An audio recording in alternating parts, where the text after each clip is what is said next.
പ്രപഞ്ചത്തിലെ എല്ലാ സൃഷ്ടികളുടെയും കർത്താവ് ഈശ്വരനാണ്. എന്നാൽ ഈ സൃഷ്ടികളിൽ ജന്തുക്കളിൽ ഹിംസ പ്രവണത കാണുന്നു. അവിടെ മൂല്യച്യുതിയും ധാർമ്മികതയും വിഷയമാവുന്നില്ല. എങ്കിൽ മനുഷ്യരിലെ മാത്രം ഇത്തരം പ്രവണതകൾ വിമർശനാത്മകമാവുന്നു.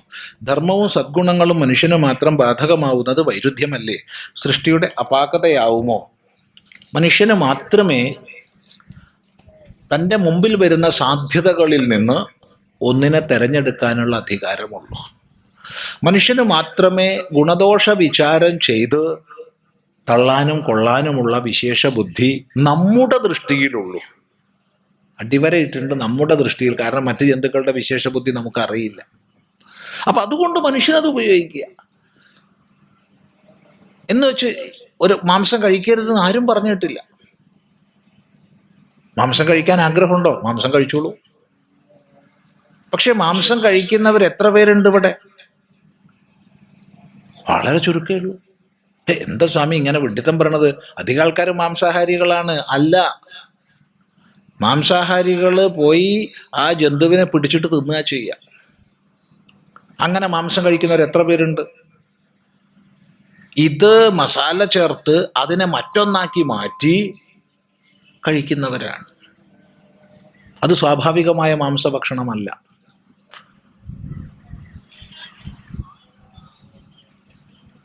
മറ്റ് ജന്തുക്കൾ അങ്ങേയറ്റം വിശന്നു കഴിഞ്ഞാൽ ഭക്ഷണം കഴിക്കും. വിശക്കാത്തപ്പോൾ ഒരു ജന്തുവിൻ്റെ മുമ്പിലൂടെ നമ്മൾ കടന്നു പോയാൽ അവരിങ്ങനെ നോക്കും സ്നേഹമായിട്ട്. ഒന്നും ചെയ്യില്ല. ഇത് വെറുതെ പറയുന്ന അല്ല, അനുഭവത്തിൻ്റെ അടിസ്ഥാനത്തിൽ മാത്രമാണ് ഈ പറയുന്നത്. കാട്ടിൽ അങ്ങനെയൊക്കെ താമസിച്ചുള്ള അനുഭവത്തിൻ്റെ അടിസ്ഥാനത്തിലാണ് പറയുന്നത്. അല്ലാണ്ട് മൃഗശാലയിൽ പോയി ജന്തുവിനെ കൂട്ടിൽ കണ്ടിട്ടുള്ള അനുഭവത്തിൻ്റെ അടിസ്ഥാനത്തിലല്ല. നമ്മൾ ഉപദ്രവിക്കില്ല, ഉറപ്പ്. അവരെ ഭയപ്പെടുത്തിയാൽ അവർ ഉപദ്രവിക്കും. വിശന്നാലും അവർ കഴിക്കും. വയറ് നിറഞ്ഞു കഴിഞ്ഞാൽ പിന്നെ ഒരു ജന്തുവിൻ്റെ മുമ്പിൽ പോയി നിന്നാലും അത് കളിക്കും. മനുഷ്യൻ വിശന്നിട്ടാ ഭക്ഷണം കഴിക്കണേ? നമ്മളിപ്പോൾ ഇരിക്കണ കൂട്ടത്തിൽ ഈ പറയുന്ന ആൾ അടക്കം വിശന്നിട്ടല്ല ഭക്ഷണം കഴിക്കണേ. നമുക്ക് മറ്റു പല പരിഗണനകളുമാണ്. ഇവിടുന്ന് പ്രഭാഷണം കഴിഞ്ഞ് അങ്ങ് ഇറങ്ങുമ്പോഴത്തേക്ക് 2-3 മക്കളുണ്ട്, ഓരോ പലഹാരമൊക്കെ കൊണ്ടുവരും. അവരുടെ ആ സ്നേഹം കാണുമ്പോൾ, അവർ സ്നേഹപൂർവ്വം തരുന്ന കാണുമ്പോൾ എനിക്ക് വേണ്ട, എന്നാലും വാങ്ങി കഴിക്കും. മറ്റു ജന്തുക്കൾ കഴിക്കില്ല, അവർ വേണമെങ്കിലേ കഴിക്കൂ, അല്ലെങ്കിൽ കഴിക്കില്ല. ഇങ്ങനെ നമ്മൾ പല പരിഗണനകളും ചെയ്യും, പല പരിഗണനകളും. അപ്പം ആ ജന്തുക്കളെ പോലെ മാംസാഹാരികളായാലും ഒരു കുഴപ്പവും ഇല്ല. മനുഷ്യന് അതും ആവില്ല ഇതും ആവില്ല, അവിടെയാ കുഴപ്പം. എന്നിട്ട് ഓരോന്നും മണവും കൊടുത്ത് ഇത് കൊടുത്ത് വേണ്ടെങ്കിലും അടിച്ച് കയറ്റി അങ്ങ് പോവുക. അതുകൊണ്ട് ജന്തുക്കളുടെ ജീവിതക്രമം പാലിക്കാൻ കഴിഞ്ഞാൽ നല്ലതാ. രാവിലെ സൂര്യോദയത്തിന് മുമ്പ് എല്ലാവരും ഉണരും. സൂര്യാസ്തമയം കഴിഞ്ഞാൽ ഉടനെ ഉറങ്ങും. എന്തൊരു സുഖത്തിലാണ് അവരൊക്കെ ജീവിക്കുന്നത്.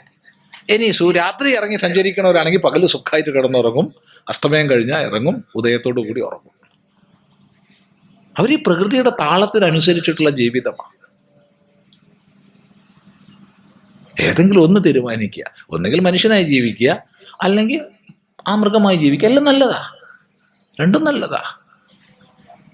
അതുകൊണ്ട് മനുഷ്യന് മാത്രമാണോ സദാചാരം എന്നൊക്കെ ചോദിച്ചാൽ അത് വിഷമുള്ള ചോദ്യമാണ്. മനുഷ്യനാണ് തൻ്റെ മുന്നിൽ വരുന്ന ഒന്നിലധികമായ സാധ്യതകളിൽ നിന്ന് തിരിച്ചറിയാനുള്ള കഴിവ്.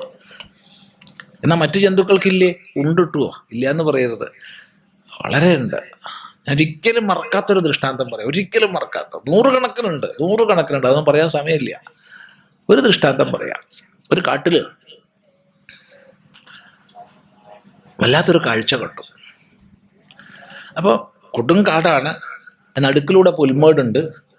അപ്പോൾ ആ പുൽമേടിൻ്റെ ഇപ്പുറത്തുള്ള കാട്ടിൽ ഈ ചുമന്ന വർണ്ണമുള്ള ഒരു കുരങ്ങനെ കറുത്ത വർണ്ണമുള്ള കുരങ്ങന്മാർ അടിച്ച് കൊല്ലാനാക്കുകയാണ്. വലിയ കുരങ്ങന്മാർ. ഇത് പാവം ചെറുതാ, ചുമന്നത്. ഈ സമയത്ത് ഒന്നായി കാട്ടിളക്കിക്കൊണ്ട് ബഹളം കേൾക്കുകയാണ്. നോക്കുമ്പോൾ അതാ മറ്റേ ഭാഗത്തുനിന്ന് ചുമപ്പന്മാർ വരുന്നു സംഘടിച്ചിട്ട്. അവര് വന്നൊരു നിമിഷം കൊണ്ട് ഇവരെ ആക്രമിച്ച് ഈ ചുമപ്പനെ മോചിപ്പിച്ചു. സത്യം പറഞ്ഞാൽ കണ്ടപ്പോൾ ഒരു സമാധാനവും സന്തോഷമായി. ഈ മറ്റവന്മാരൊക്കെ ഓടി, എല്ലാം ഓടി. ഇപ്പൊ ഈ ചുമപ്പനെ എടുത്തിട്ടാണ് ഇവര് ഇപ്പുറത്തേക്ക് വന്നു. ഇനിയാണ് സങ്കടം, ഇവര് തുടങ്ങിയല്ല അവനെ അടിക്കാൻ. പക്ഷേ ആ അടി മറ്റവരടിച്ചതുപോലെ കൊല്ലാനുള്ള അടിയല്ല. അമ്മ കുഞ്ഞിനെ അടിക്കുന്നത് പോലെ നീ എന്തിന് നിയമം തെറ്റിച്ചപ്പുറത്ത് പോയി, അതുകൊണ്ട് നമുക്ക് നാണക്കേട് വന്നില്ലേ എന്ന് ദ്യോതിപ്പിക്കുന്ന അടിയാ. എല്ലാവരും കൊടുത്തു ഓരോന്ന്. എന്നിട്ട് ഇവനെ എടുത്ത് കൊണ്ടുപോയി. ഇവനും കുറച്ചൊക്കെ കരഞ്ഞ് പിന്നെ ഇവരും കൂടെ ചാടി ഓടിപ്പോയി. നേരിട്ട് കണ്ടതാ. അപ്പം നോക്കൂ, അവർക്കുണ്ട് പരിധികൾ. ഈ പരിധി ലംഘിക്കരുത്, ഈ പരിധി ലംഘിച്ചാൽ ശിക്ഷ കിട്ടും, ആക്രമിക്കും, അങ്ങനെയൊക്കെ ഉള്ളത് അവർക്കും ഉണ്ട്. ഇല്ലയെന്ന് വിചാരിക്കരുത്. അപ്പം മനുഷ്യന് മാത്രമേ ധർമ്മമുള്ളൂ, ടെറിട്ടറികളുള്ളൂ എന്നൊന്നും വിചാരിക്കരുത്, എല്ലാവർക്കും ഉണ്ട്. പക്ഷെ മനുഷ്യനിൽ അത് കൂടുതലാണ്. അപ്പം അതുകൊണ്ട് തൻ്റെ മുന്നിൽ വരുന്ന ഒന്നിലധികമായ സാധ്യതകളിൽ എനിക്ക് ആവശ്യമുള്ളതും ഇല്ലാത്തതും എന്താണ്? ഞാൻ എൻ്റെ നാവിനെ മാത്രം സന്തോഷിപ്പിക്കാനാണോ ഭക്ഷണം കഴിക്കുന്നത്? ഞാൻ അടിസ്ഥാനപരമായി എന്തൊക്കെ കഴിക്കണം, എന്തൊന്നും കഴിക്കണ്ട, ഇതാലോചിച്ച് ആർക്കാണോ മാംസാഹാരം വേണമെന്നുള്ളത് കഴിച്ചോട്ടെ, ആർക്കാണോ വേണ്ട എന്നുള്ളത് കഴിക്കണ്ട. എന്നാലും സ്വാമിക്കൊരു അഭിപ്രായം ഉണ്ടാവില്ലേ? ഞാനെന്ത് അഭിപ്രായം പറയാനാ? ഞാൻ കഴിക്കാൻ പോണില്ല അറിഞ്ഞും കൊണ്ട്, അത്രയല്ലേ പറയാൻ നോക്കൂ.